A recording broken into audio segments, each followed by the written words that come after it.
All right, next slide.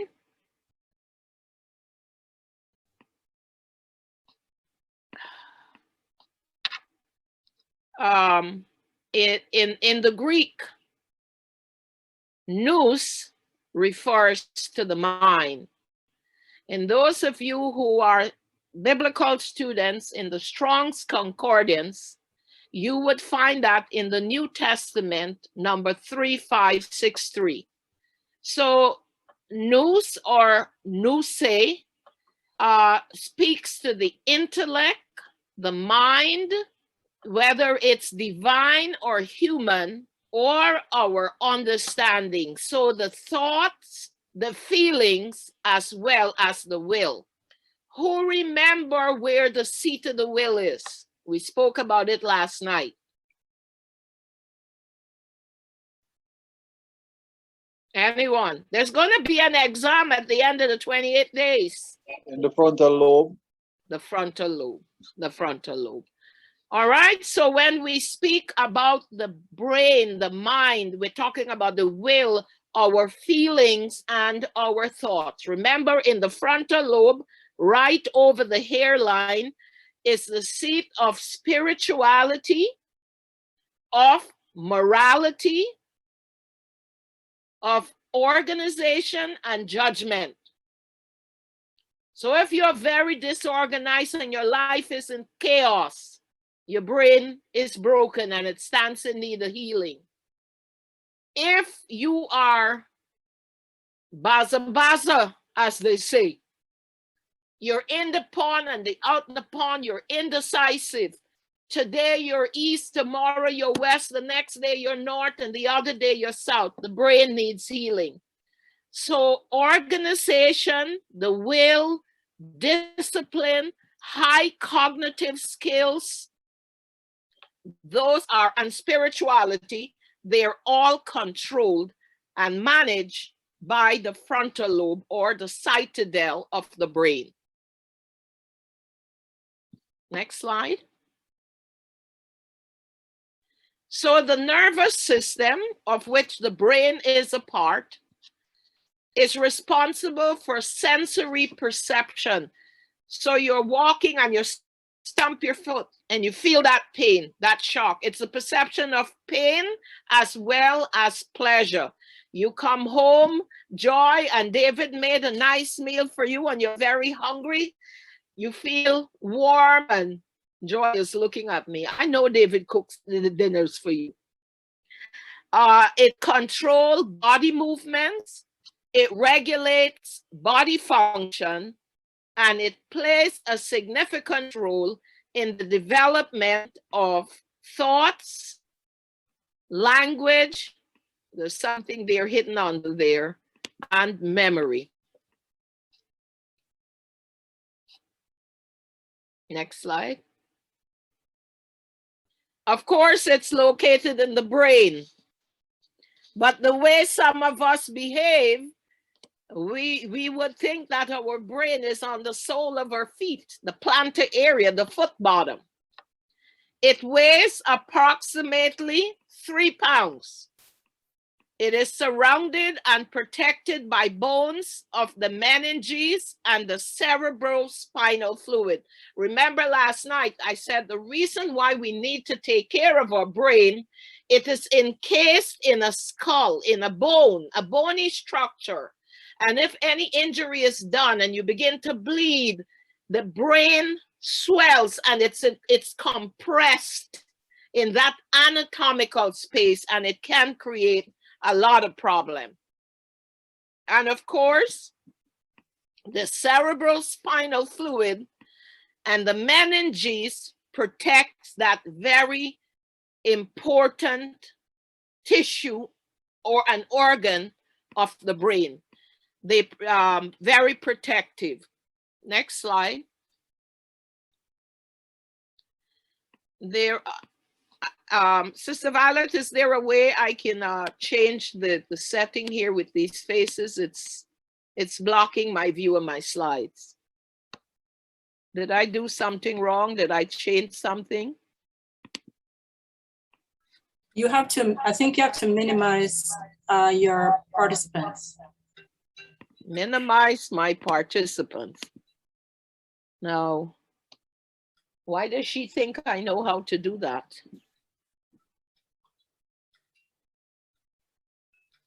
Let's see. I'm sorry, guys. It's something on your screen because it's clear on mine.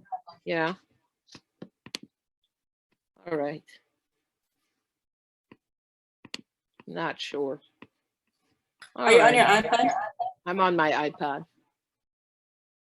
Do I need to go on the other one? All right, we're going to move on. Yes, try the other one.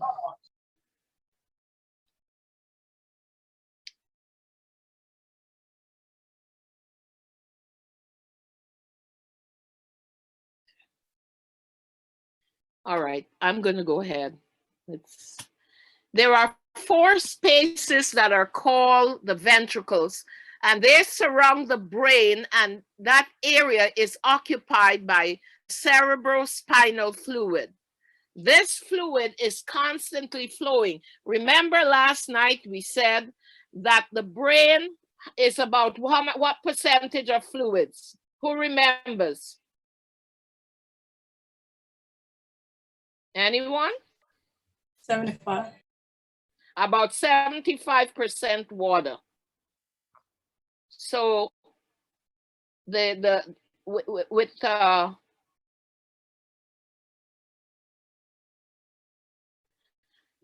are 4 spaces, like I said, called the ventricles, and they surround the brain, and it's occupied by the cerebrospinal fluid.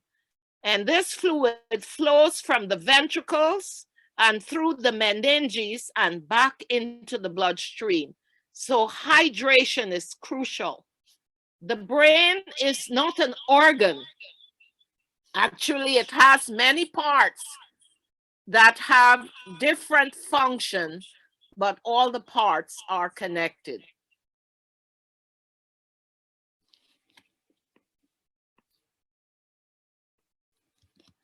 There is the parasympathetic nervous system, and these transmit signals that we receive from the spinal cord. The nerve cells, the neurons, they make up the parts of the nervous system. That's like the foundational, the neurons. There are sensory neurons, and these convey information from the sensory neurons or organs to the central nervous system. They are an integrated system, a set of nerve cells, and they process the information that is received from various parts of the body. Your neurons, they really initiate voluntary and involuntary action.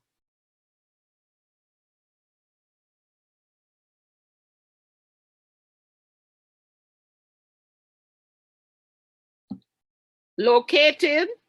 Sister Polly, if you're on your other device, you could read from it if you're still blocking on that. Yeah, I'm doing that. Thank you. Located at the top front, directly behind the forehead, what is there? Who remembers? Frontal lobe. Frontal lobe, wonderful. This is where complicated thinking occurs. It is often referred to as the intellect, the reasoning, or the higher brain power. So the brain is a very important part.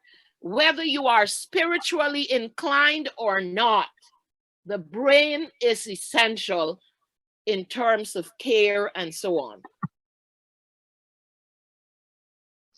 Next slide. We have the parietal lobe, which is towards the back. And this is the area that is responsible for the touch and taste. Then on both sides, we have one parietal lobe. Then we have the temporal lobes on both sides, like right over the ears. And these are near the base of the brain. They respond to hearing, to smell, and vision. That's where these impulses are transferred from and to. The cerebellum, we're going to be talking about that on Sunday night. The cerebellum is the brain stem. You know what?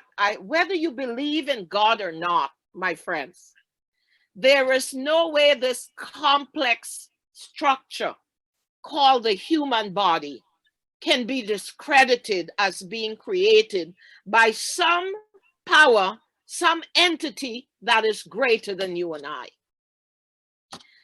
Because, you know, my mom used to say, when you want to think about the power of God, just look out your window, look into nature. I see, when you want to know how powerful this creator is and this magnanimous body that he created, is to look at the anatomy and the function of the body, cells and tissues and organs and systems functioning all independently and yet interdependently. Like the simplest cell we have in our body are the cells in the eye. And I can spend this entire night just talking about the structure and the function, the anatomy and physiology, and the pathophysiology, or the deviation from the normalcy of those cells in the eye. So the cerebellum is the lower part of the brain. And if that part of the brain is not being transformed, if it's not being improved, it's what we call the animal passions, or the lore-based passions. We're going to speak about that on Sunday and Monday nights, God willing. Next slide. It is the largest lobe of the brain, the frontal lobe. It's the seat of judgment, reasoning, intellect of the will, and it controls the center of our entire being. It is called the crown of the brain. So the frontal lobe is crucial. And I say to those of you who believe in God, lay your hands upon the frontal lobe of your children and your young people and pray to the powers that be to sanctify that area. Because if a child's brain is broken, they tend to not to be leaders. Or if they are leading, they're leading to trouble. I used to say to my children, be a follower, a leader of good, and not a follower of evil. So this crown of the brain, the largest lobe, the frontal lobe, is crucially important. Next. How do we know that the frontal lobe is damaged?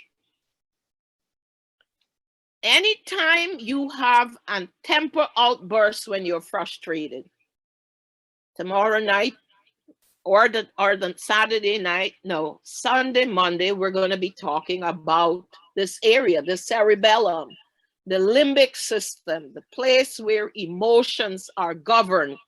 And you'll see how this broken brain, the unhealed brain, how there is poor impulse control. And you get frustrated and you begin to punch walls and you begin to kick and break things up and you begin to yell and you become verbally abusive. That's because you cannot control your temper and your impulses. So, like I said, you become verbally and physically assaultive in an abrupt, unpredictable, and a very short-lived manner. I'm sure all of us in this room tonight know of such a person. Perhaps we are that person. these people are sexually promiscuous from early teens. And when we speak about emotional health on Sunday and Monday, you're going to see how not only is the area of the brain damaged, but we're going to give you some practical ways that you can rebuild the pathways that have been damaged by negative things that we have heard in our past. Every time you say, think, anytime you think, say, or do something that is negative, you're literally digging a ditch in the neuron, in the pathway of the neuron. And eventually you have like a gully, like a valley, like a ditch. And when you begin to turn those negative things into positive things, no, I am not ugly. Of course, I am beautiful because I was fearfully and wonderfully made. My ability or my destiny of success doesn't depend on what mommy or daddy said to me. I have the ability and the capacity to strive to do anything through that divine power that gives me the strength. And you begin to talk. One of my favorite writers said that Christ was awakened early in the mornings to have his soul, his lips, and his soul anointed with grace, that he would know how to speak a word in season to those who are weary and heavy laden. Sometimes we have to speak to our own selves.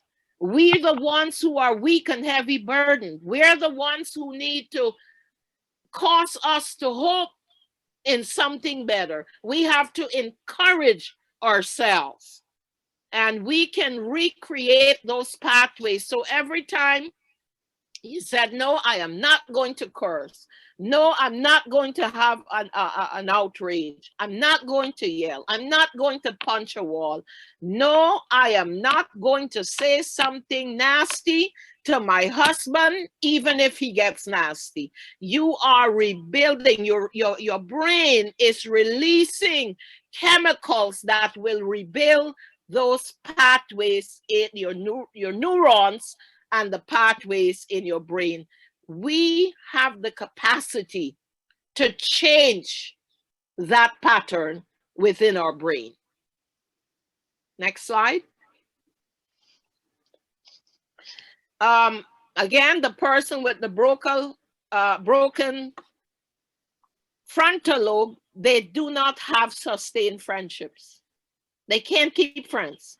It's all about her and him, and it's never about me. They are intermittent heavy users of alcohol, marijuana, and other chemicals. They are impulsive, and every person, not the majority, every suicide attempt or actual commitment is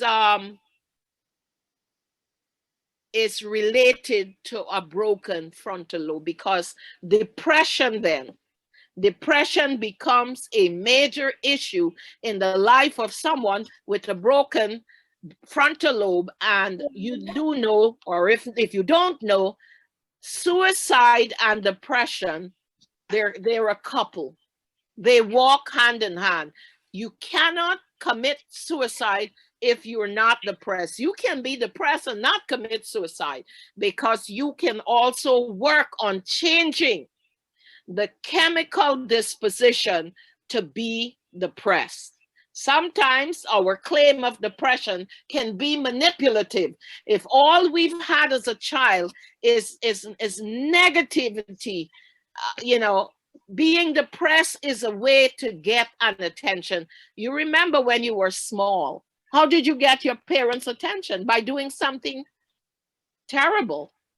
And in like manner, children, if they're not getting positive feedback and positive attention from their parents, then naturally they will have a tendency to become depressed. They're going to believe they're worthless, that they can never accomplish anything. They start something and they never finish. They're jumping from one task, one project to the next. But you know what they say? Jack of all trades, but master of none. Broken brain, broken brain. All right. Next slide. There is an impairment of moral principle. So remember we said the frontal lobe is what? The seat of morality, among other things. So immorality becomes second nature. So it's okay for you to use profanity among older people. It's okay for you to curse and to physically or verbally abuse your loved ones. So there's no right and wrong. There's no standard. Anything and everything goes. And in like manner, if you're tolerant of that behavior, it also means that you have a broken brain. How many of us in here tonight can say our brains are not broken? So there is social impairment. There's a loss of love for family and a lack of foresight. I dare say that a lot of the younger generations, not necessarily, some of us too, we have no love for our families. We lack foresight. It's okay for a grandchild not to call or visit a grandparent. It's okay for a child not to think about their parents. Indifferent. You know, no love and no affection for our loved ones. It could be friends also. Next slide. They are incapable of abstract reading. So our ability to reason is very limited. Have you ever tried engaging in someone with a conversation? And they're making no sense, and you're not making any sense. Whatever you're attempting to communicate with that person is like throwing oil or water on a duck's back. It just rolls off. But you do know that because of this your own broken brain, you will attempt to get your message through. And what happens? Eventually, you become frustrated, easily aggravated. So is there a need for us to individually work on our broken brains? Absolutely. You cannot interpret a proverb. You remember last night we spoke about the gift of discernment. When the brain is healing, you are going to, and as we look at the life of Daniel, you know, Daniel had a sharp mind. When he made a decision not to put anything into the temple of God that would defile his body, he stuck to his guns. You know, he was steadfast. He wasn't wishy-washy. He was not in the pawn.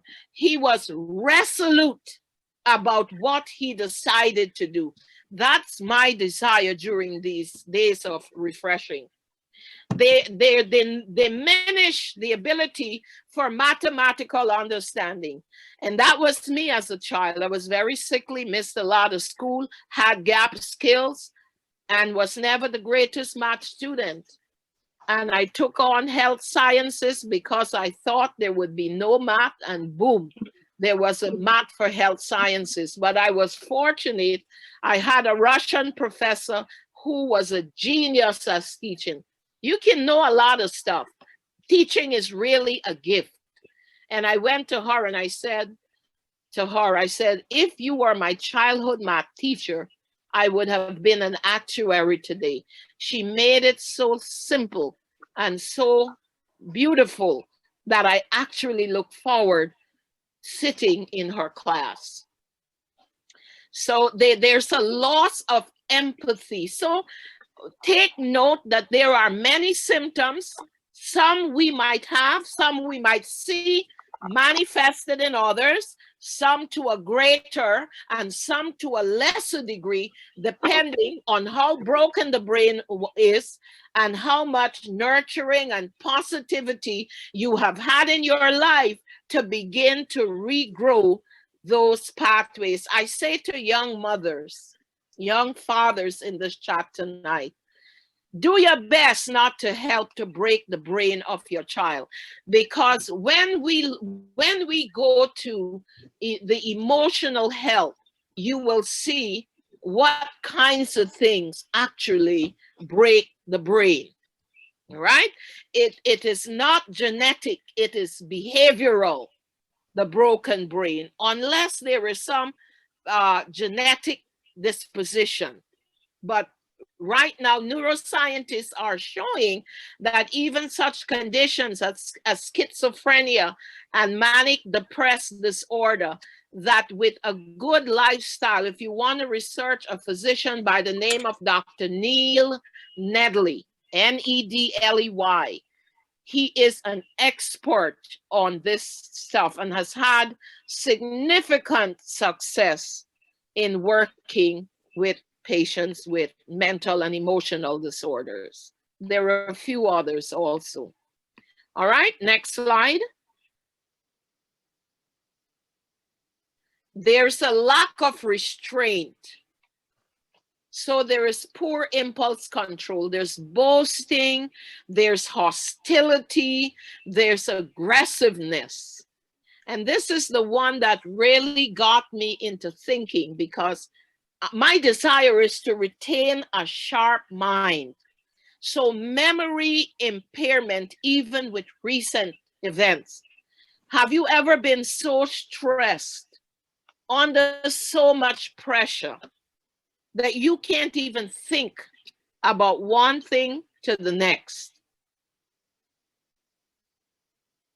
And I've been under tremendous stress traveling, and adjusting and settling in where I am. And I thank God, because God has been healing my brain. I was so calm. Even when I blew the fuse box and there was no light and my equipment is not charged, my son was so patient, God bless him, and he walked me through. Mom, you're not holding the phone properly. Mom, your fingers are covering the camera. Anyone knows what I'm talking about? Or are you all expert? Mom, put the camera to the left, put it to the left, you know? We can relate to that, Sister. All right, Sonia. so there is memory impairment. You don't remember what you had for breakfast. You don't remember, you know, where you're going. I remember when my husband was sick, before he died, I would drive from point A to point B, and I wouldn't know how I got there. Thank God for the navigation that we now have. It's been a blessing in my life. There is distractibility and restlessness. So you wake up and you decide you're going to watch something on TV. Then you turn the TV off. Then you put the music on. Then you go and you exercise, and you're up and down all over the place. You're easily distracted and you are restless. You know, oh, I'm so bored. Oh, I don't know what to do. Start setting goals, writing interventions, evaluating your goals, setting realistic goals, giving yourself timelines, time frames, challenging yourself to play an instrument, to write, to write a journal, to speak a new language.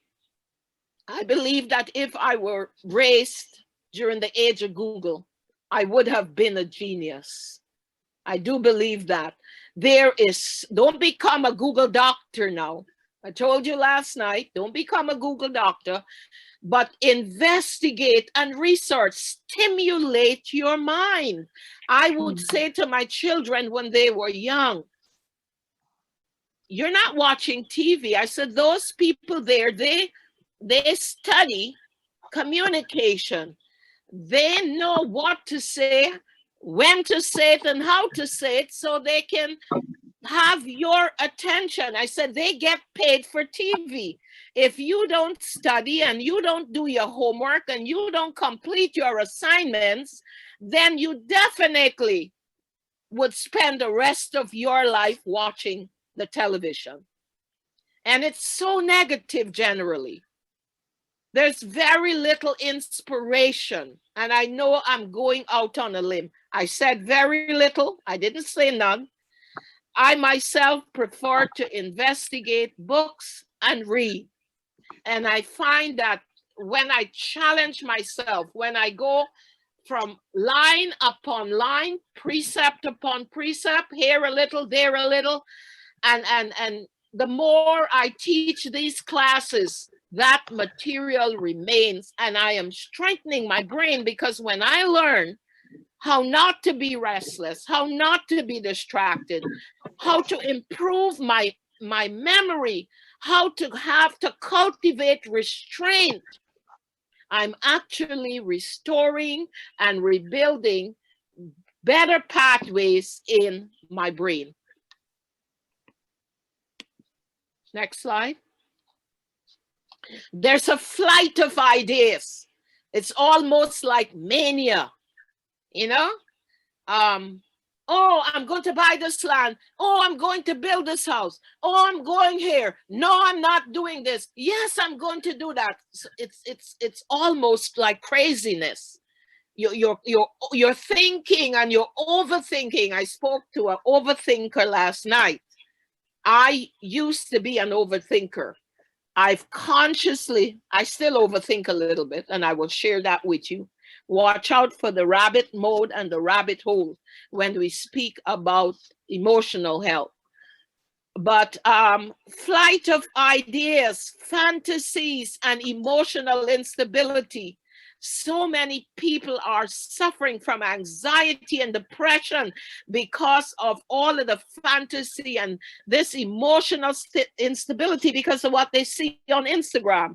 I know of a couple, when you see them on Instagram, you would believe it's Cupid or Juliet and Romeo.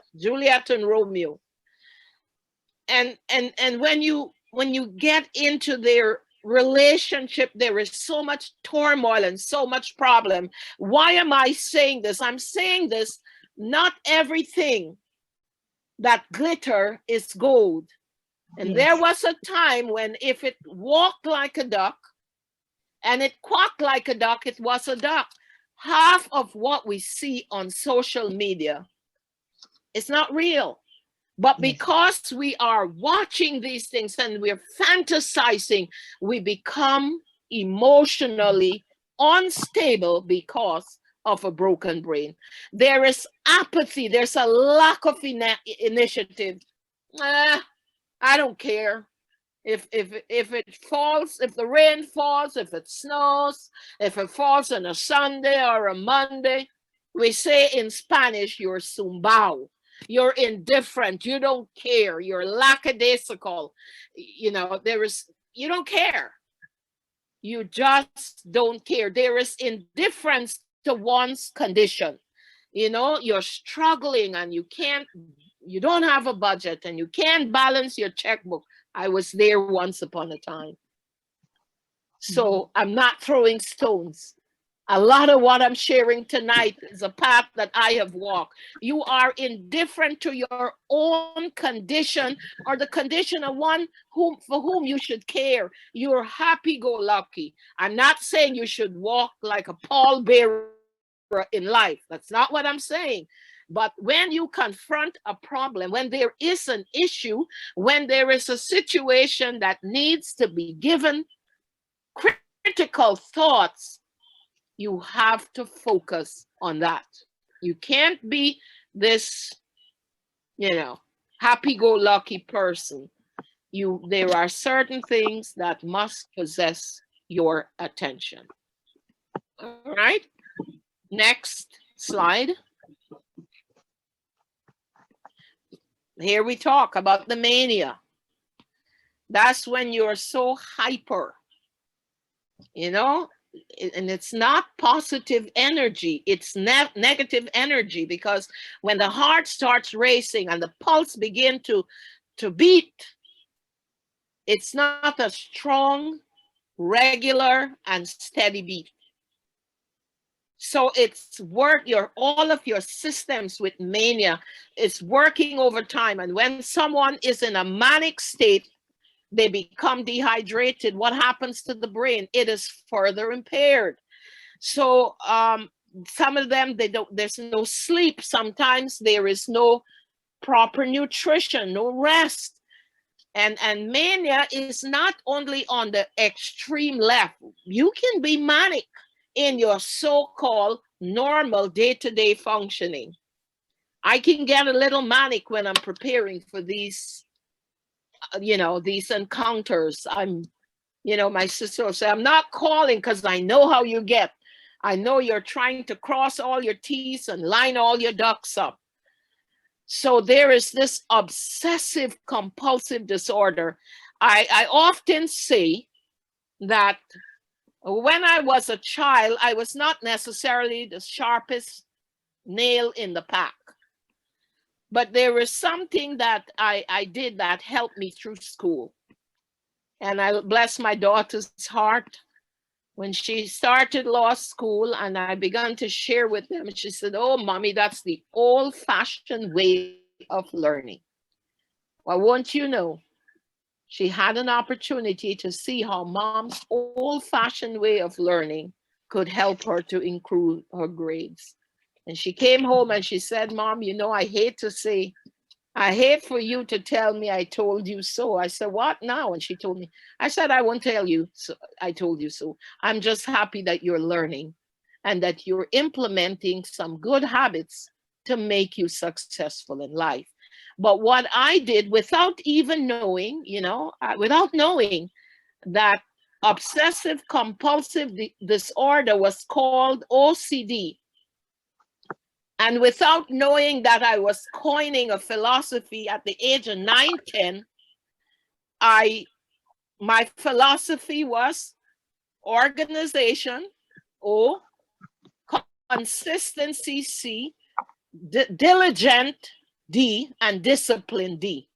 So I added one more. When I started studying health sciences and I saw this was a disorder, I said, oh my God, I'm crazy. But that organization, consistency, diligent, and discipline helped me to succeed in my studies. But this obsessive compulsive disorder is all the way out to the left. Again, a person who's obsessive and compulsive, it's not only the hand washing, it's turning back 10 times to make sure the stove is off. Now the stove is not off. Oh my God, did I lock the door again? And you come back to check it. That is mania. That is obsessive compulsive behavior. There is appetite increase. Once the brain is broken, there's poor impulse control, and there is very little control of the appetite. And that is what we call emotional eaters.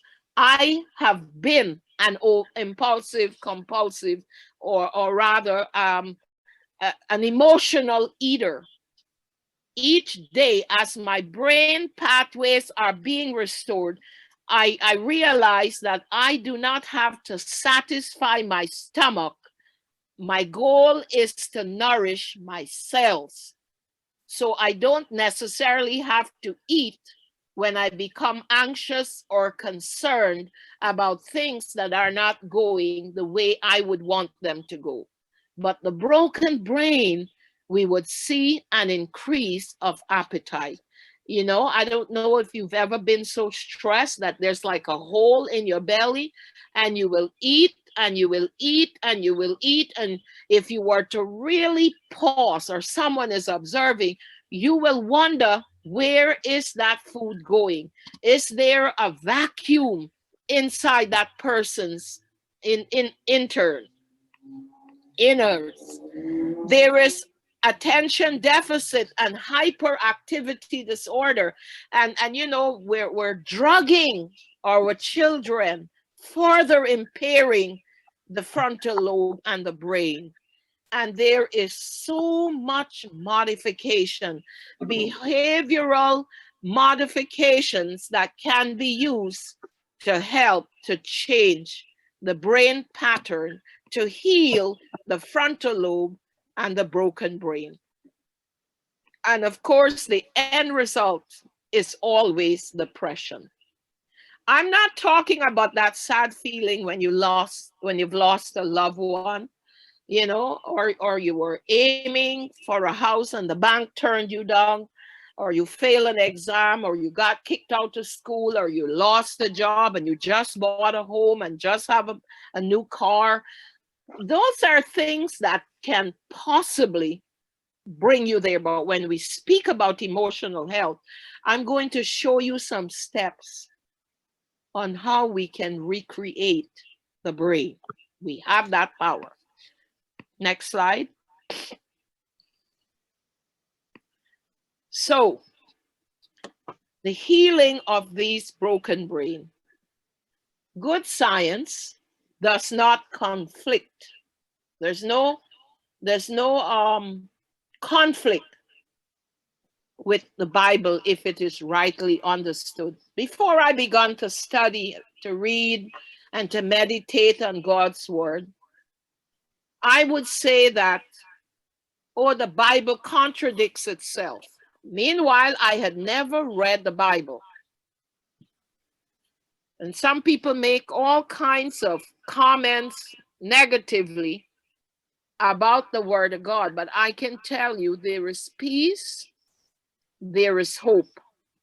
An Irish woman was asked when she was dying, what if at the end of your life, you realize that this is hocus pocus, there's no truth about this? And I love her response. She says, you know, if at the end of my life, I found out that this wasn't true, at least I would have spent my life hoping for something better than this world. So good science instead sheds light upon the word of God. They do not contradict each other. There is a consistency. And just like I said, this lifestyle doesn't need proof. It just needs practice. In the same manner, if you believe by faith what the word of God says, this is not about a church. It's not about which church or how often you go. It is about understanding that we were divinely created and that we have this potential and this ability to change. So good science and Bible passages, they shed light upon each other. Next slide. Fellowship with God, and in whom we live and move and have our being. You know, when I was a young girl, because of lots of trauma in my life after leaving home, I became an atheist. You couldn't tell me anything about God. But you know what? Today you can't tell me anything against him. And I would say to my children, I don't need a sermon. I don't need a Bible. I don't need a church to know that God is real and that he exists.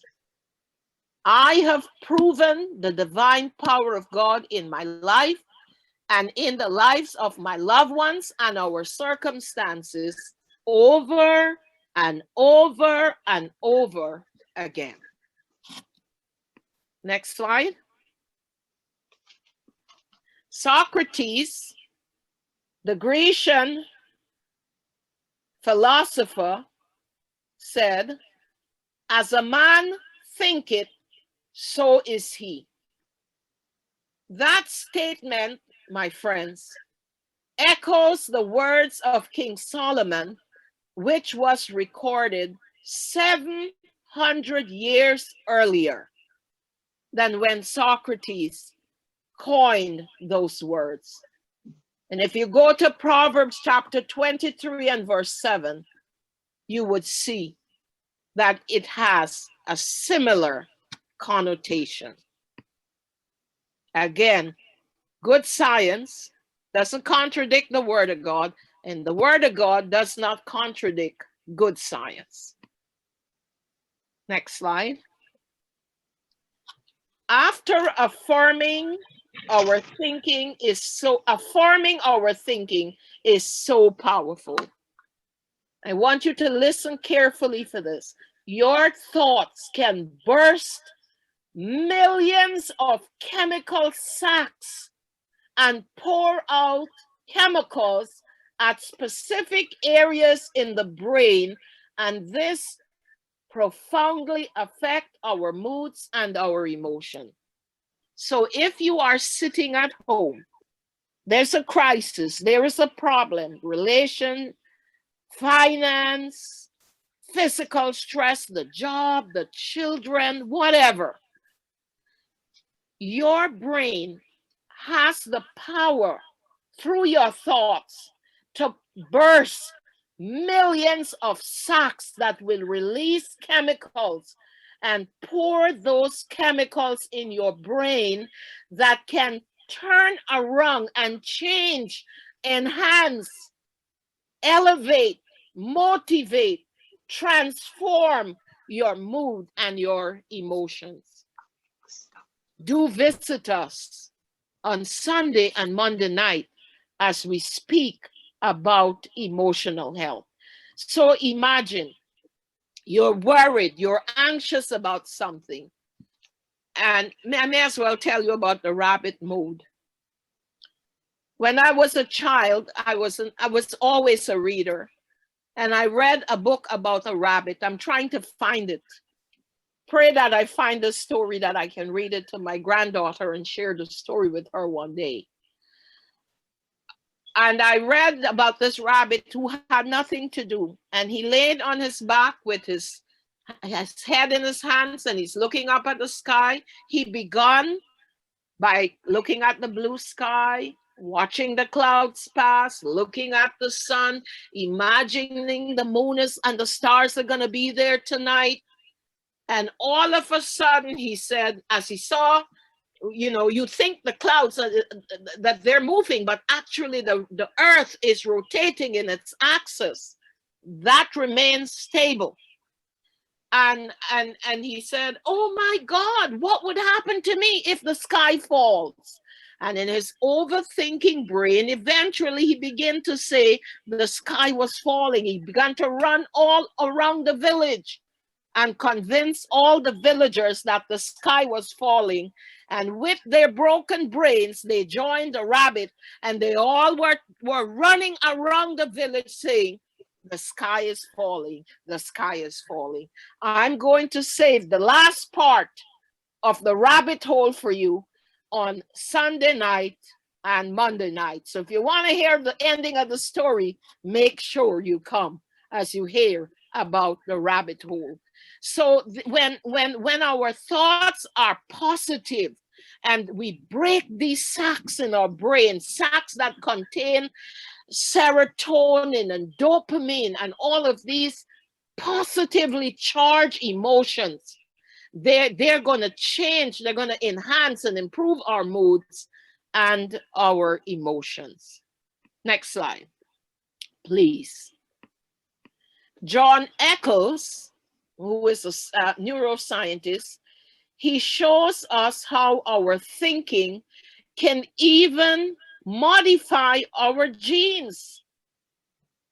The effects of the nerve crossing with the union and muscle dystrophy. So someone with a neuromuscular disorder, that person can actually change the pattern of and secretions and chemicals are sent to the muscles to begin to rebuild the muscle. Of course, there's nothing magical. You have to exercise, you have to hydrate, you have to get out into the sun, you have to eat healthily.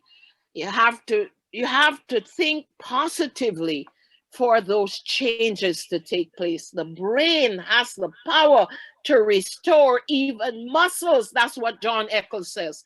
Muscular dystrophy is a degenerative neuromuscular condition where eventually the person would never walk. And in his studies, he saw where positive thinking can burst those sacs in the brain, relieve those chemicals, and demand the muscles to begin to move all over again.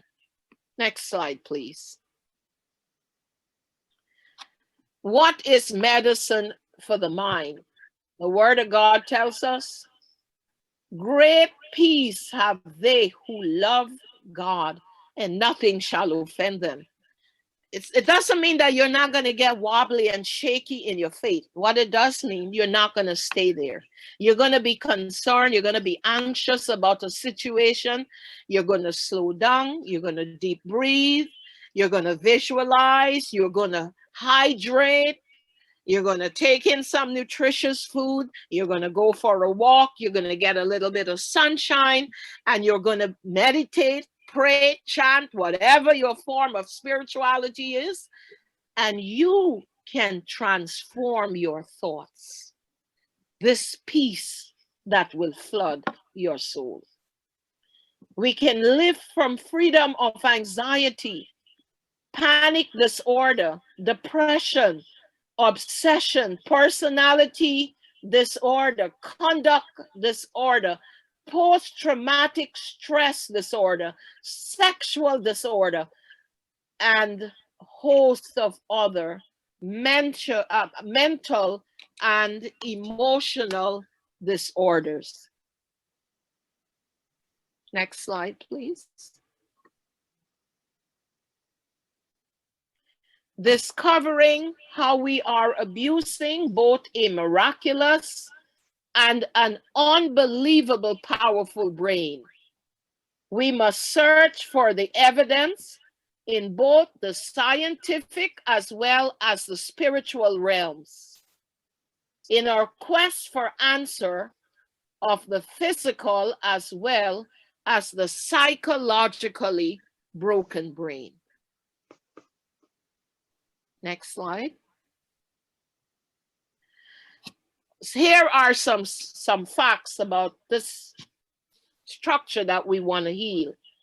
We have over 100 billion brain cells with about 1,000 interconnections, 100 trillion in all. If we were to use 30,000 new connections every second of our lives, we could not use all the brain cells that we have in our body. What a powerful organ. There's no way we could have come from a clump of clay or from an animal of a lower category. There is something phenomenal of our brain. Albert Einstein says we do not use a third. Even those who succeed professionally have not used a third of their brain capacity. Next slide, please. Every cell has about 10 trillion cells in its body. One brain cell, one cell in our body. The DNA information capacity represents about 30 times the numbers of the letter in the Encyclopedia Britannica, about 6 to 10 times to the 9th power. I'm not a mathematician, but for those you who are geniuses as it comes to math, that is something that is almost incalculable. The information, for example, about our DNA, it contains the information about who we are, whether we'll be tall, short, tendency to be fat or skinny, the color of our skin, the texture of our hair.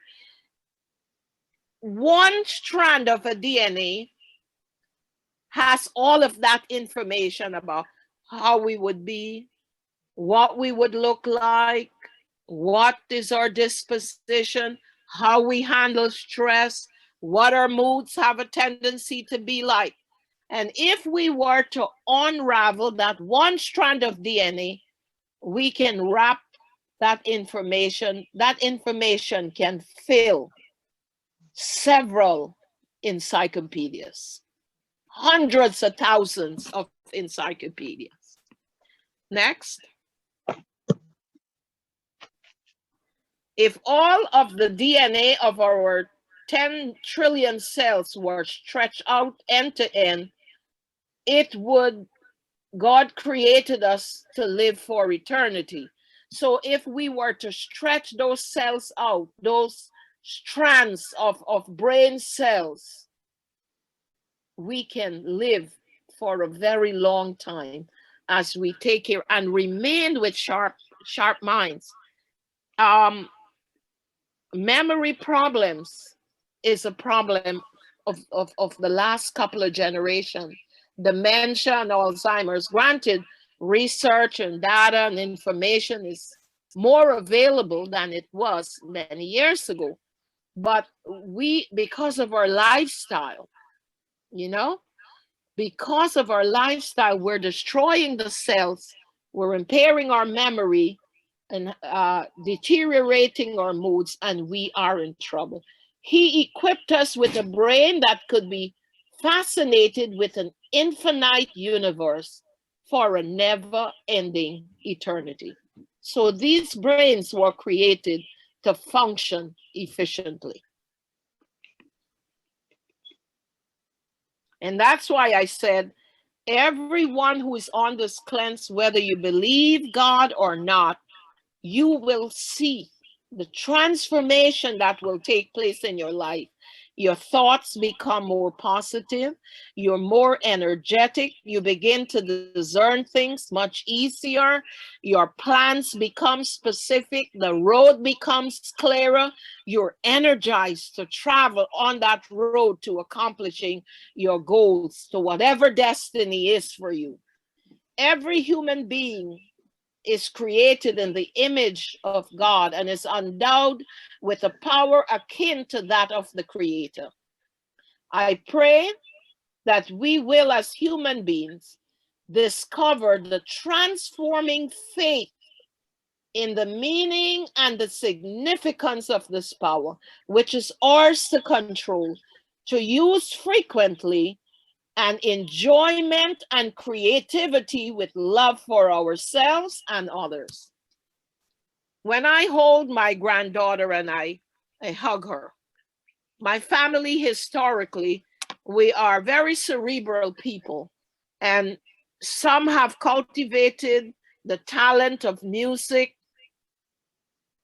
But when I pray for Amora, I'm asking God that she uses her creativity, that her hands would be used to play musical instruments and to paint and to draw, because those are all activities that would influence the pathway, the growth and the regrowth of those neurons in her brain cells. So my prayer tonight is that we will discover a transforming faith in the meaning and the significance of this power. It is ours. It is ours. We have the power to control and to use it for memory, for enjoyment, for creativity, and with love for ourselves and others. A broken brain, you don't like yourself. And that's why you indulge in so many destructive behaviors. The broken brain is in need of healing. Next slide. If we fail to use our brain cells, they die. There was a study that was done on 20-year study of 4,000 people in the state of Washington. And because of their disuse and distress, foreign substances, insufficient oxygen, and incomplete and poor nutrition, the brain became severely damaged.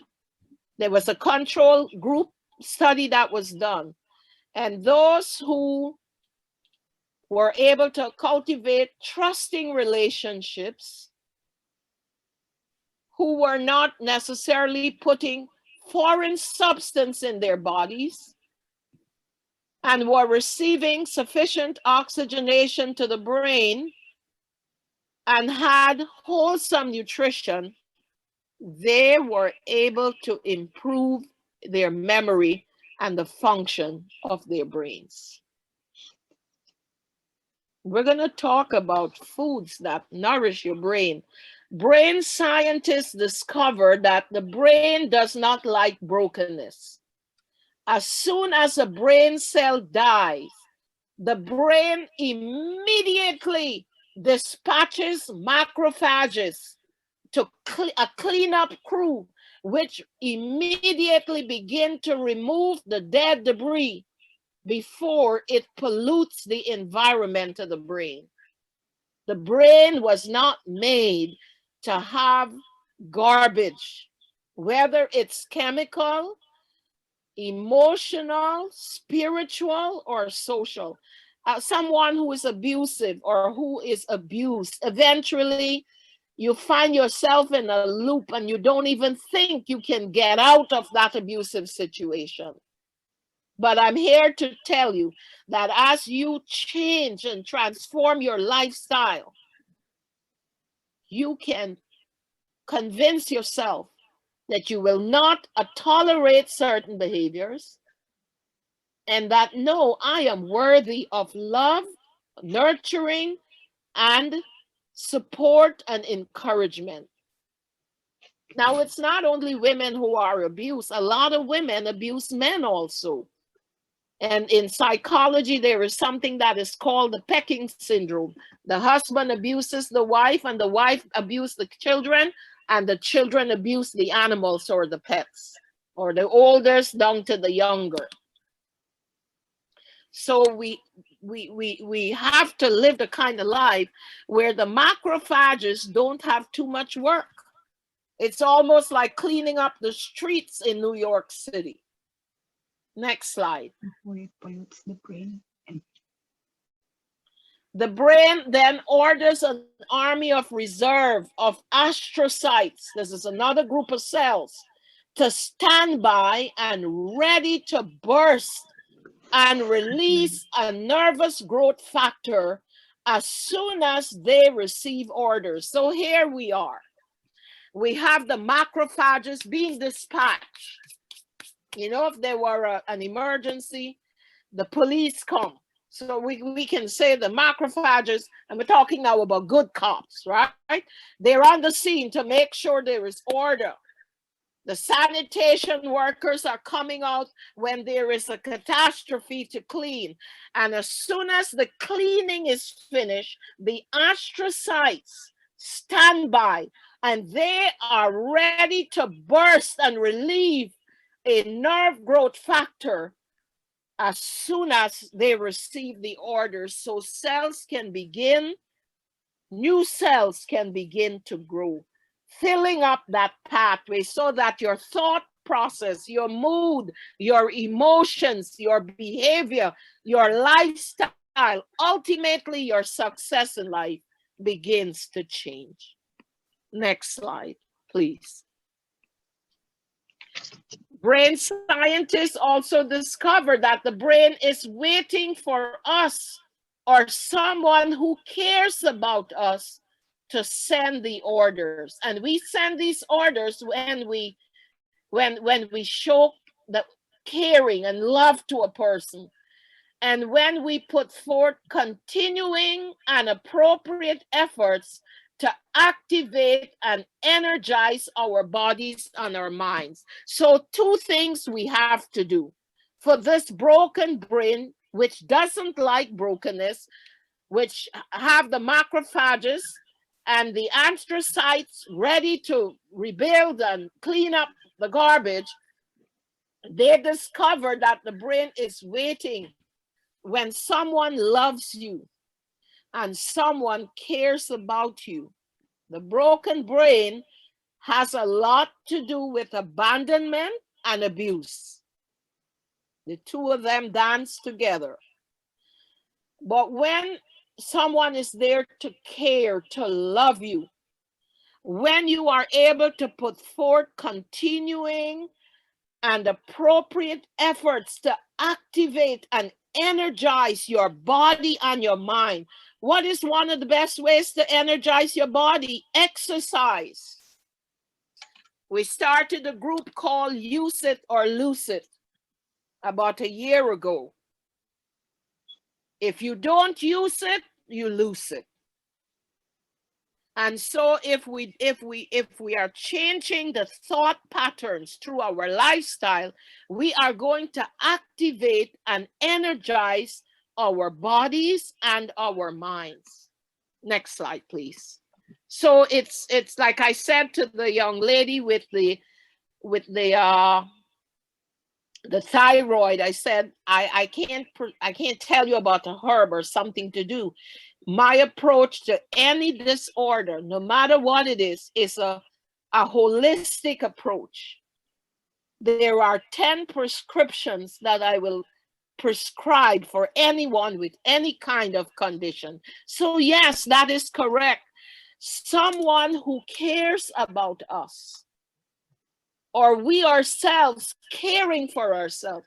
Do you think when you get up at midnight and you go to the refrigerator and you eat and you're overworking your digestive system and your liver is burdened?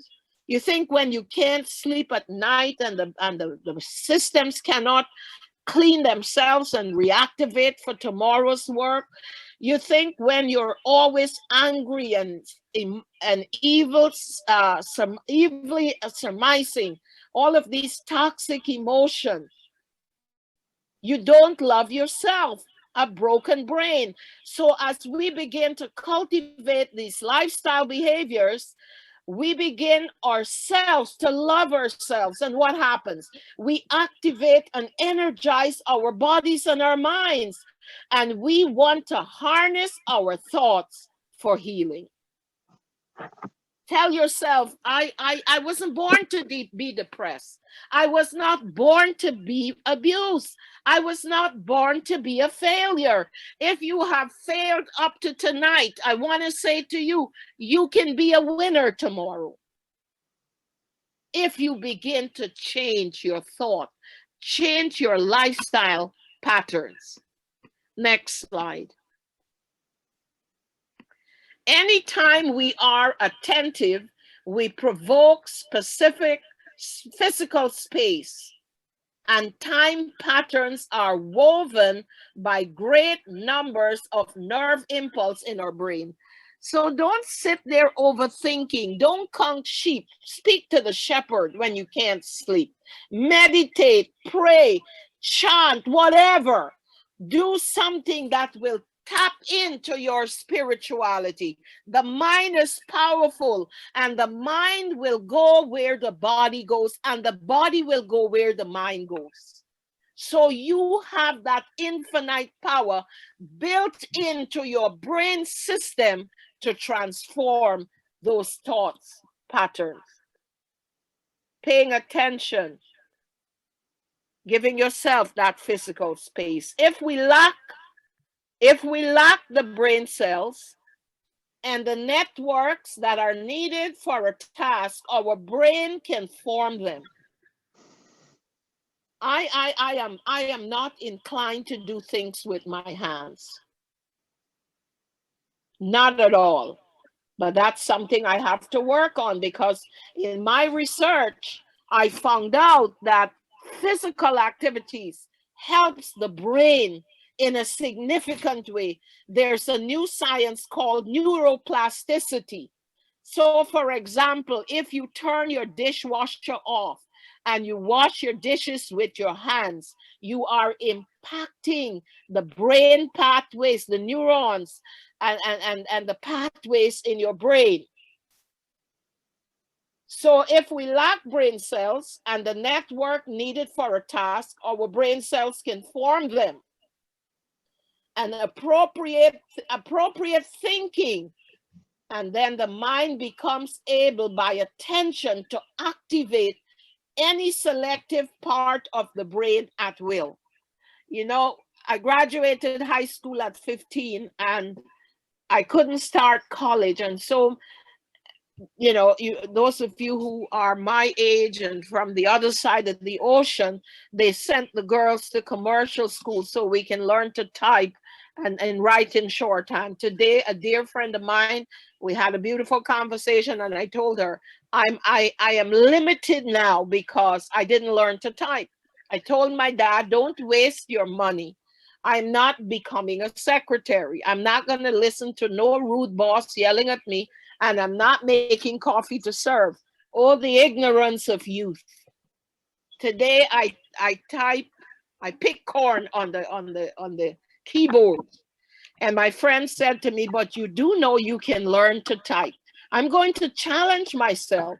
I don't know if my cousin Colleen is online, but I just love to see when she types. You know, those girls that don't look at the keyboard, they're looking at the book or the page or the notes, and they're just, it's one of the most beautiful things. I regret not having learned. It's not too late, Sister Polly. That's what I'm saying. You can I do was it. encouraged by my friend today that I can still learn to type the way I should, so I can type. And that's a challenge I'm going to take on. So a new language, an instrument, Yes. and typing. Amen. Pray for me, Marlene, so I can Yeah. accomplish those goals. Next slide, please. These activated brain parts then give us the experience of what we have attended to.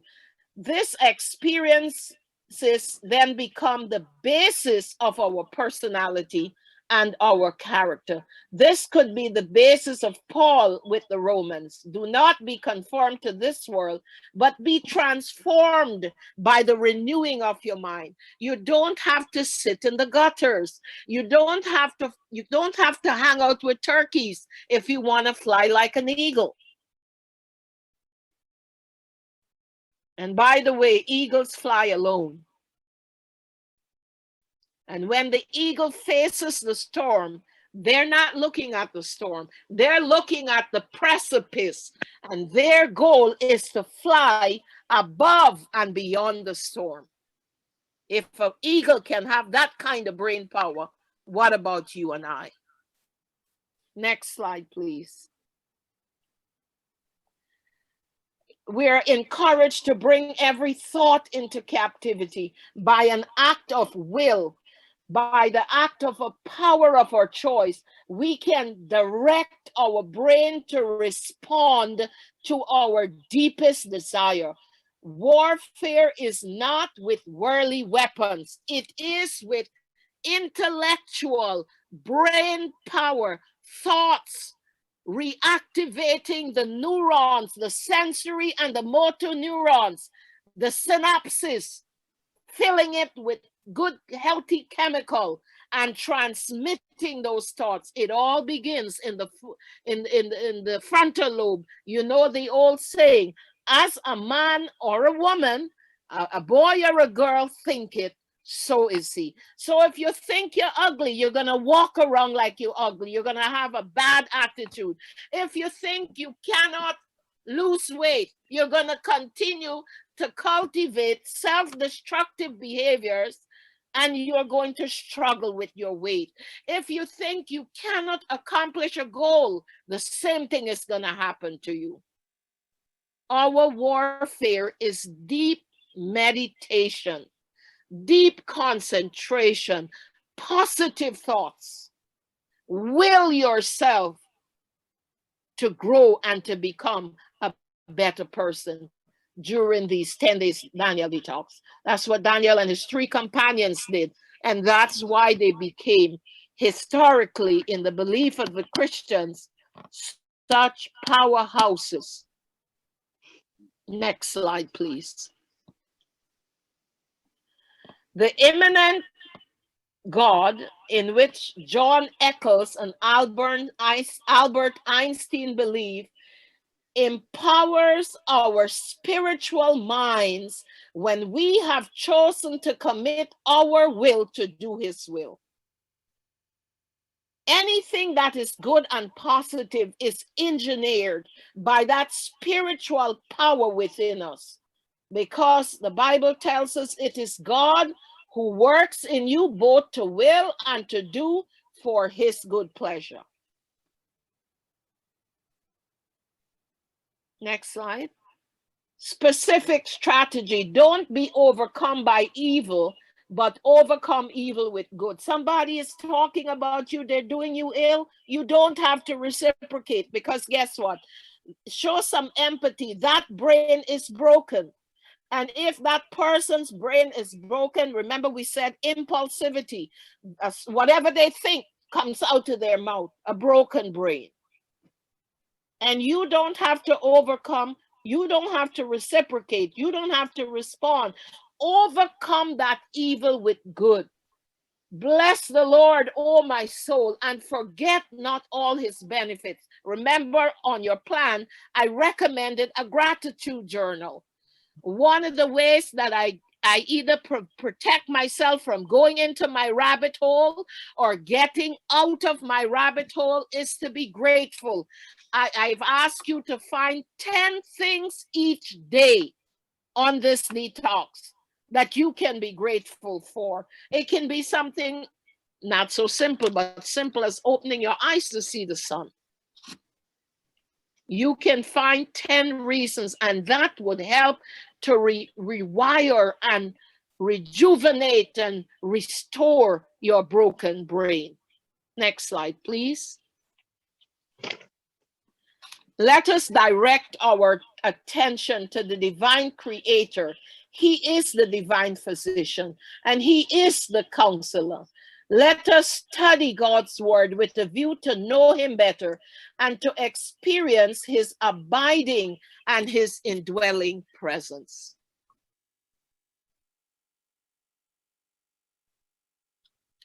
Let's allow the word of God and the laws of health to be as guiding stars and the unfailing sun to keep us on the right course, our stormy ocean to arrive safely in a haven of peace, peace of mind, peace of soul, all in the fullness of joy in a healthy body.